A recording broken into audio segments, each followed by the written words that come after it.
Hi guys. Present digital marketing demand ఎలా ఉందో కొత్తగా చెప్పుకోవాల్సిన పని లేదు.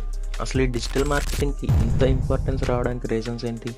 డిజిటల్ మార్కెటింగ్ ఎంత పాపులర్ అవ్వకముందు మార్కెటింగ్ ఎలా ఉండేదో చూద్దాం రండి. డిజిటల్ మార్కెటింగ్ ఎరాకి ముందు ట్రెడిషనల్ మార్కెటింగ్ బాగా popular.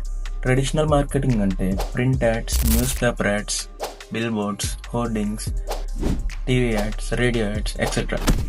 Whereas digital marketing is a component of marketing which uses online platforms and internet. Digital marketing అనేది చాలా పెద్ద సబ్జెక్ట్.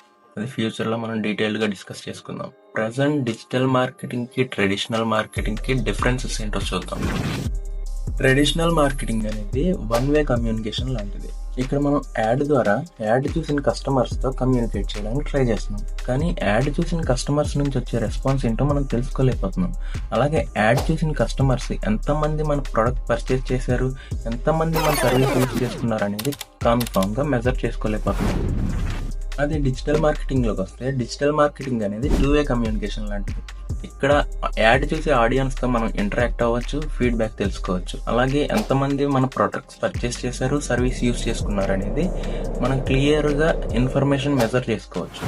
డిజిటల్ మార్కెటింగ్ ఎందుకు ఇంత ఎఫెక్టివ్ అంటే డిజిటల్ మార్కెటింగ్లో మనం స్పెసిఫిక్ ఆడియన్స్ని టార్గెట్ చేసి మార్కెటింగ్ చేసుకోవచ్చు. అలాగే ఇది ట్రెడిషనల్ మార్కెటింగ్తో కంపేర్ చేస్తే లెస్ ఎక్స్పెన్సివ్.